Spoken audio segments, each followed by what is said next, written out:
কিন্তু 89তম বর্ষে কিন্তু পদার্পণ করছে। এটা হচ্ছে গৌরীবেগে সার্বজনীনের একটা বড় কিন্তু ব্যানার কিন্তু এখানে রাখা আছে।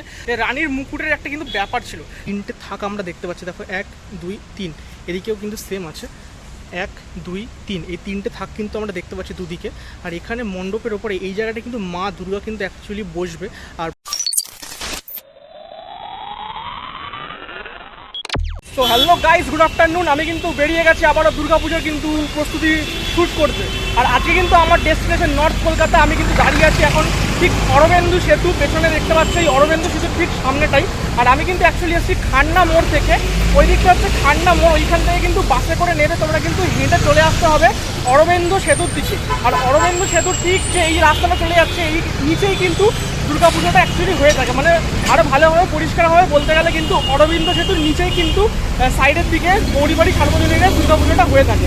আর পুজোর সময় কিন্তু এই জায়গাটায় বড় করে কিন্তু গেট থাকবে, তোমাদের বুঝতে কোনো রকম অসুবিধা হবে না। এই হচ্ছে দেখতেই পাচ্ছ তাদের ব্যানার কাকতাড়ুয়া লেখাই আছে, বছর তাদের কিন্তু থিম দেখতেই পাচ্ছ। বাস যাচ্ছে, দাঁড়াও 1 মিনিট, বাসটাও এখনই যেতে হচ্ছে, এর কোনো সময় নেই। দেখো কাকতাড়ুয়া লেখা আছে। তো এবার চলো এইখান থেকে সোজা আমি যাব হচ্ছে গৌরীবাড়ি সার্বজনীনের দিকে। তো এখন সেটা তোমাদেরকে দেখাবো, চলো। তো বন্ধুরা, তোমাদেরকে যে দিকটা আমি ইন্ডিকেট করলাম এক্ষুনি, সেই দিক থেকে কিন্তু আমরা এখন সোজা হেঁটে যাচ্ছি। দেখতেই পাচ্ছ ব্রিজের পাশ থেকে কিন্তু আমি এখন হেঁটে সোজা যাচ্ছি। সো গাইজ, আমি কিন্তু অ্যাকচুয়ালি স্পটে চলে এসেছি গৌরীবেড়িয়া সার্বজনীনের যে পুজো মণ্ডপটা অ্যাকচুয়ালি তৈরি হয় সেখানে। এই হচ্ছে তাদের কিন্তু পুজো মণ্ডপের যে প্রাঙ্গণ, সেটাই দেখতেই পাচ্ছ। এখানে কিন্তু মণ্ডপ তৈরি হচ্ছে, সেটা তো অবশ্যই তোমাদেরকে দেখাবো।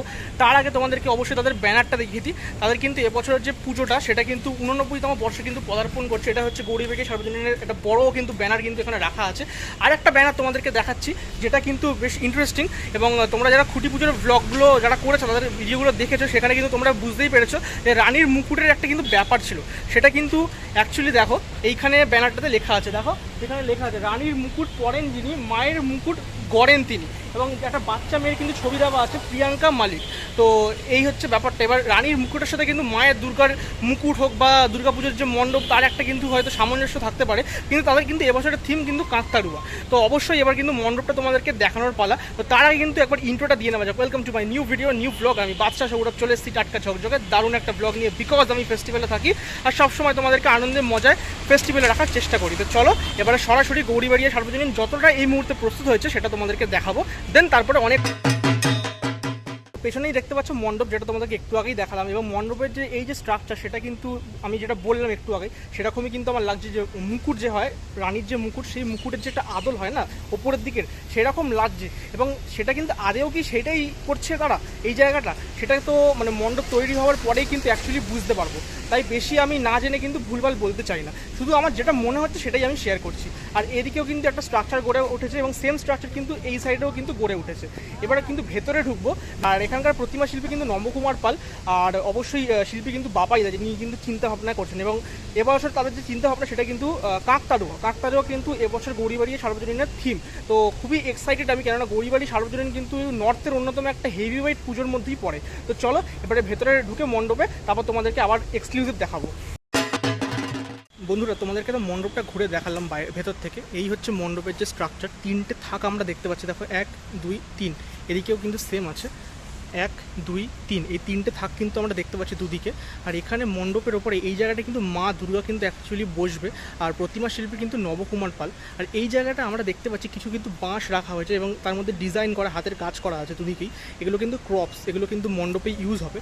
আর এদিকে দেখো, এদিকে চাটাই মতো রাখা আছে, যেগুলো গ্রামের বাড়িতে বেশি ইউজ হয়, এদিকেও আছে। এবং ওদিকেও কিন্তু চাটাই মতো রাখা আছে, যেগুলো কিন্তু মণ্ডপে কিন্তু পুরোটা কিন্তু ঘেরা হবে, মণ্ডপের কিন্তু কারুকার্যে ব্যবহৃত হবে।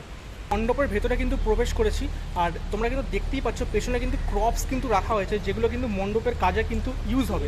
এগুলো কিন্তু অ্যাকচুয়ালি বাঁশ, যেগুলোর ওপর কিন্তু হাতের সূক্ষ্ম কিন্তু কাজ করা আছে, যেটা তোমাদেরকে একটু আগে ক্লিপিংসে বলছিলাম। আর এদিকে দেখো তিনটে থাক কিন্তু করা আছে, দেখতেই পাচ্ছ ওপরে 1 2 3টে, এবং সেমভাবে কিন্তু ওদিকেও কিন্তু তিনটে থাক কিন্তু করা আছে। বাট এই তিনটে থাকে অ্যাকচুয়ালি কী হবে সেটা তো আমি এখন এই মুহূর্তে বলতে পারবো না, কেননা আমার যে করছে, মানে বাপাই দাস ইনি শিল্পী, তার মস্তিষ্ক প্রসূত সব কিছু ব্যাপারটা। আর যেটা তোমাদেরকে একটু আগে বলছিলাম, এখানে কিন্তু চাটাই রাখা হয়েছে, এদিকেও আছে সেম, কিন্তু ওদিকেও কিন্তু চাটাই রাখা আছে। এগুলো কিন্তু অ্যাকচুয়ালি গ্রামের বাড়ির দিকে বা গ্রামের দিকে কিন্তু বেশি আমরা দেখতে পাই, কলকাতাতেও ইউজ হয় কিন্তু খুব কম। তো এইটা চাটাই দিয়ে কিন্তু পুরো মণ্ডপটা কিন্তু হয়তো কাজ লাগবে মানে সাজানোতে। আর এখানে কিন্তু মা দুর্গা কিন্তু বসবে, যেটা কিন্তু নবকুমার পাল তিনি কিন্তু প্রতিমা শিল্পী, তিনি তৈরি করছেন। আর আশা করছি মহালয়ার আগে কিন্তু এবারে সব পুজোই কিন্তু খুবই তোড়জোড়ভাবে নেমেছে, তাই মহালয়ার আগে কিন্তু এখানে নিশ্চয়ই মণ্ডপে মা চলে আসবে। তো আর কিছু কিন্তু এখানে দেখানোর নেই। আর ওপরটা কিন্তু নর্মালি যেমন প্রত্যেকটা প্যান্ডেলে থাকে সেরকমই আছে। তো আরও এখনও কাজ কিন্তু বাকি আছে, আরও 15-20 দিন লাগবে এই মণ্ডপ কিন্তু তৈরি হতে।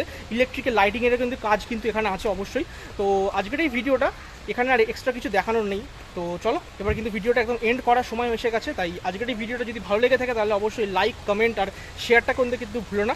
আর তোমরা যদি শেয়ার করো তাহলে আমিও মোটিভেটেড হই। আর যারা বিনা সাবস্ক্রাইব করে দেখছে প্লিজ ভাই সাবস্ক্রাইবটা করো, কারণ ওটাই কিন্তু আমাদের মোটিভেশনের অন্যতম কারণ। তো চলো আজকের এখান থেকে বিদায় নিচ্ছি, দেখা হবে পরবর্তী অন্য কোনো একটা দুর্গাপুজোর প্রস্তুতির ভিডিওতে। Tata, love you guys.